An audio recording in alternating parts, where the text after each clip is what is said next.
दोस्तों आज देखेंगे what is mutual funds and what are its benefits. Mutual funds क्या है और इसके बेनिफिट्स क्या है, इसके बारे में हम थोड़ा देखेंगे।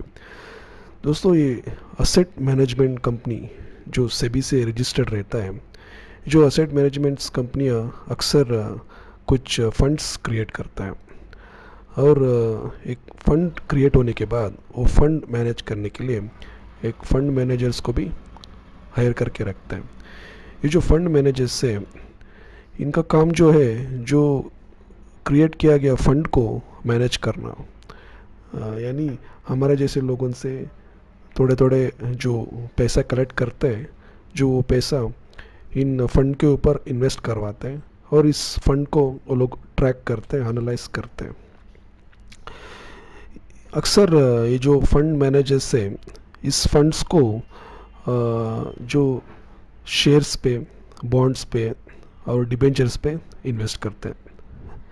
इससे जो रिटर्न्स मिलता है, यानी जो लाभ आता है, तो उस रिटर्न्स को जो इन्वेस्टर्स, जो हमारे जैसे लोग जो इन्वेस्ट करते हैं, उनको उनके जो इन्वेस्टिंग के हिसाब से उनको जो रिटर्न्स अमाउंट पे करते हैं।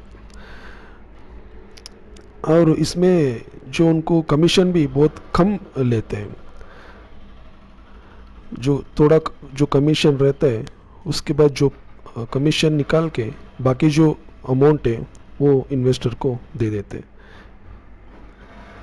ये जो हम म्यूचुअल फंड जब खरीदते हैं, ये यूनिट के रूप में रहता है। जैसे एग्जांपल, हम अभी अगर शेयर्स बाई किया तो 100 शेयर या 200 शेयर या 500 या 1000 शेयर हम खरीदे तो शेयर्स हमारे अकाउंट में आते हैं। लेकिन ये जो म्यूचुअल फंड्स ऐसा नहीं है, इसमें यूनिट्स बोलते हैं। तो एक यूनिट जो है वो नेट असेट वैल्यू कहलाता है। तो हम देखेंगे ये नेट असेट वैल्यू क्या है। म्यूचुअल फंड का जो टोटल असेट है और जो टोटल लायबिलिटी और जो एक्सपेंसेस जो टोटल असेट से माइनस किया जाता है, जब जो वो टोटल आता है तो उस टोटल को टोटल यूनिट के द्वारा डिवाइड किया तो जो मिलता है, बाकी जो नेट जो टोटल जो आता है वही नेट असेट वैल्यू है। दोस्तों म्यूचुअल फंड से जो इन्वेस्ट करने से बेनिफिट्स क्या हैं, तो कुछ पॉइंट्स इसके बारे में हम देखेंगे।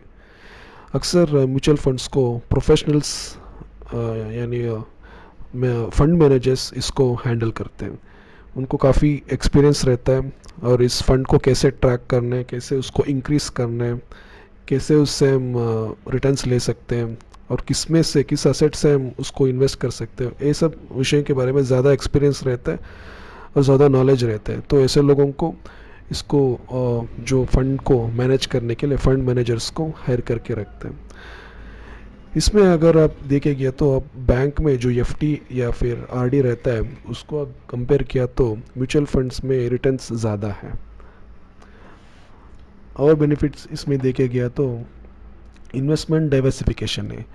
एग्जांपल, अभी आप कोई शेयर्स आप खरीदे तो आप समझिए एक 10,000 का शेयर खरीद रहे हैं, तो हार्डली आप कुछ शेयर्स ही बाई खरीद सकते हैं, एक या दो शेयर्स। लेकिन म्यूचुअल फंड्स में ऐसा नहीं है। म्यूचुअल फंड्स का जो फंड है, जो अलग अलग डिफरेंट असेट्स पे वो इन्वेस्ट किया जाता है और इसमें आपको बेनिफिट होता है। और म्यूचुअल फंड्स के लिए ज़्यादा पैसे का भी ज़रूरत नहीं है। आप बहुत कम पैसे से म्यूचुअल फंड स्टार्ट कर सकते हैं। लाइक एग्जांपल, आप एक SIP 500 से भी आप स्टार्ट कर सकते हैं, ज़्यादा पैसे का ज़रूरत नहीं पड़ेगा। और म्यूचुअल फंड से टैक्स बेनिफिट्स भी बहुत हैं। अगर म्यूचुअल फंड कोई एक टैक्स बेनिफिट प्लान वाला म्यूचुअल फंड आप लिया तो आपको टैक्स बचत के लिए भी बहुत फ़ायदेमंद है। म्यूचुअल फंड हमेशा जो लो कॉस्ट इन्वेस्टमेंट्स भी हम स्टार्ट कर सकते हैं और म्यूचुअल फंड के लिए कमीशन भी ज़्यादा नहीं लगता। म्यूचुअल फंड में आप डायरेक्टली आप म्यूचुअल फंड आप ऑनलाइन पे परचेस कर सकते हो। जैसे कोई बहुत सारे जो असेट्स मैनेजमेंट कंपनियां हैं इंडिया में, अब ऑनलाइन द्वारा आपके सिर्फ एक पैन कार्ड दे के, पैन कार्ड का डिटेल्स भर के आप कोई भी म्यूचुअल फंड खरीद सकते हैं। दोस्तों ये था म्यूचुअल फंड के बारे में कुछ जानकारी। अगर आप कोई वीडियो पसंद आए तो लाइक कीजिए, शेयर कीजिए, सब्सक्राइब कीजिए। Thank you.